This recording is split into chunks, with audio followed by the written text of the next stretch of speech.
নমস্কার বন্ধুরা, আমি আবার একটা ছোট্ট চটপটা রেসিপি নিয়ে তোমাদের সাথে শেয়ার করতে চলে এসেছি। দেখো, যেমন তোমরা স্ক্রিনে দেখতে পাচ্ছ, আমি প্রথমে তোমাদের এই লাউ পাতাগুলোর ভিডিও করতে ভুলে গেছি, একদম মাথায় ছিল না, তাই তোমাদের বলেই নিচ্ছি। বাড়িতে যদি লাউ শাক, লাউ ডাঁটা আনে, তাহলে চটপট করে সেখান থেকে কচি কচি পাতাগুলো নিয়ে পরিষ্কার করে ধুয়ে নিয়ে সেগুলোকে এইরকম বেঁধে ফ্রায়ারে দিয়ে সেটাকে ড্রাই করে নিতে হবে। ফ্রায়ারে দিয়েছি, দেখো বেঁধে কি সুন্দর করে, আর তার সাথে টমেটো আর রসুন দিয়েছি। ফ্রায়ারেই দিতে হবে এমন কোনো মানে নেই, আমার কাছে এটা সহজ মনে হলো বলে করে নিলাম। তাছাড়া তোমরা ওভেনের উপর যেমন টমেটো বা বেগুন আমরা পোড়াই, তেমন করে নিয়ে পুড়িয়ে নিলেও হবে। দেখো, রসুনগুলোও ওতে দিয়ে দিয়েছি। ড্রাই হয়ে গেলে টেস্টটা একটু অন্যরকম হয়ে যায়, আর টমেটোগুলোও সুন্দর হয়ে গেছে। দেখো, এর টেস্টটাই আলাদা রকম হবে। চলো এটা দিয়ে কি বানাই তোমাদের সাথে শেয়ার করি।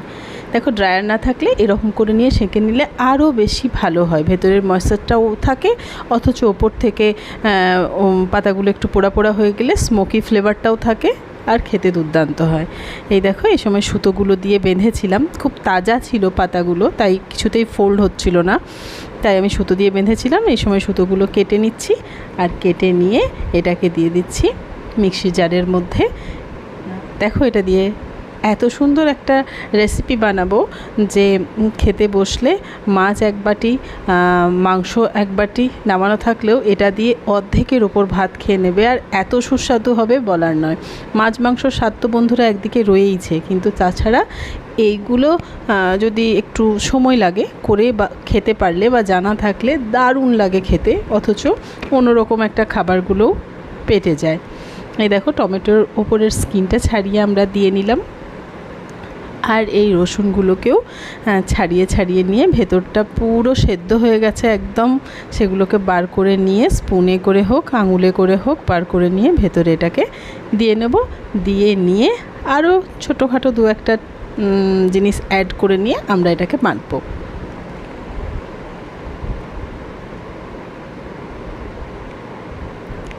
তারপর একটা প্যানের মধ্যে অল্প একটু সর্ষের তেল নিলাম,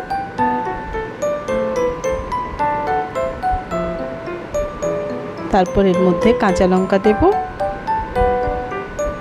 যে যেমন ঝাল খেতে পছন্দ করো, ঝাল যদি বেশি ভালো লাগে এই সময় লঙ্কাটা বেশি অ্যাড করবে, খুব একটা ঝাল খাই না বলে কম অ্যাড করলাম। আর দিলাম কালো জিরে বা অনিয়ন সিড যেটাকে বলে। এটা তেলে খুব বেশি ফ্রাই করা যাবে না, তাহলে স্মেলটাই চলে যাবে, শুধু একটুখানি চিটচিট করে যখন ফুটবে ওই অবধি করে গ্যাসটাকে অফ করে নিতে হবে, নিয়ে এটাকে ঠান্ডা করতে দিতে হবে।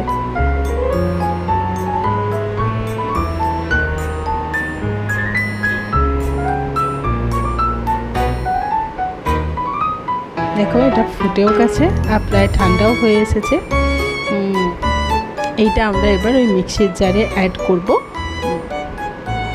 এই অনিয়ন সিড ফ্রাই করা থাকলে এর টেস্টটা খুব ভালো তো আসেই, তাছাড়াও এটা আমরা খাই, যারা মা তারা অ্যাটলিস্ট ভালো করেই বুঝতে পারছো।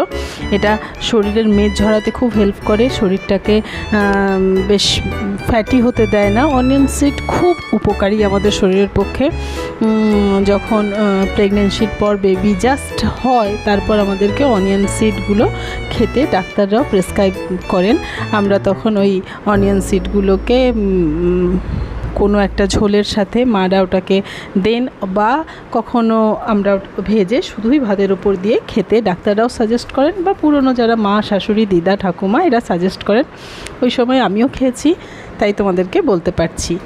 দেখো, মিক্সির জারে এই সময় অ্যাড করে নিলাম, অ্যাড করে নিয়ে ব্যাস এইটুকু জাস্ট মেহনত, তারপর হয়ে গেল তোমার ভাতের সাথে খাওয়ার একটা দুর্দান্ত ছোট্ট রেসিপি রেডি। এটাকে ভালো করে জাস্ট মিক্সিটা ঘুরিয়ে বেটে নেব। এর মধ্যে একটু নুন, একটু সর্ষের তেল অ্যাড করব, তাহলেই আমাদের এই চাটনিটা একদম রেডি।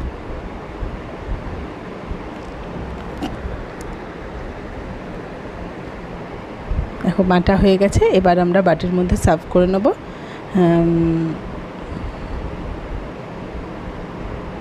এই সময় বোধহয় ক্যামেরার ব্রাইটনেসটা প্রচণ্ড বেশি বেড়ে গেছিলো, তখন আমি বুঝতে পারিনি, তাই এক্সট্রা হোয়াইট আসছে। তোমরা একটু বন্ধুরা অ্যাডজাস্ট করে নিও। এরপর যে জিনিসটা একবার অন্তত আমার দ্বারা ভুল হবে, নিশ্চয়ই সেটা নেক্সট টাইম হবে না। তবুও তোমাদের সাথে আমি এই রেসিপিটা শেয়ার করলাম, কারণ যেমন এটার গুণাগুণে ভরপুর, তেমনি এটা খেতে দারুণ দারুণ ভালো। তাই তোমাদের সাথে এই ছোট্ট রেসিপিটা শেয়ার করলাম। তোমরা যদি পারো এটা কখনো বেটে খেয়ে দেখবে। ধনেপাতা বাটা বা মিন্ট বাটা এগুলো আমরা খেয়েই থাকি, এই বাটাটা অন্যরকম খেতে, মানে পুরোপুরি অর্ধেকের ওপর ভাত এইটা নিয়ে খেয়ে নেওয়া যাবে। এতটা দেখে মনে হচ্ছে এটা বোধহয় একজনই পুরোটা খেয়ে নিতে পারবে, এত সুন্দর স্বাদ হয়েছিল এটার। যাই হোক, এই ছোট্ট রেসিপিটা তোমাদের সাথে আমি শেয়ার করলাম। যেমন অন্যান্য রান্নাগুলো অনেক রেডি করে অনেক ব্যবস্থিতভাবে করতে হয়, এটা তেমন কিছুই নয়, অথচ খেতে খুব সুন্দর হয়। Thank you so much for watching.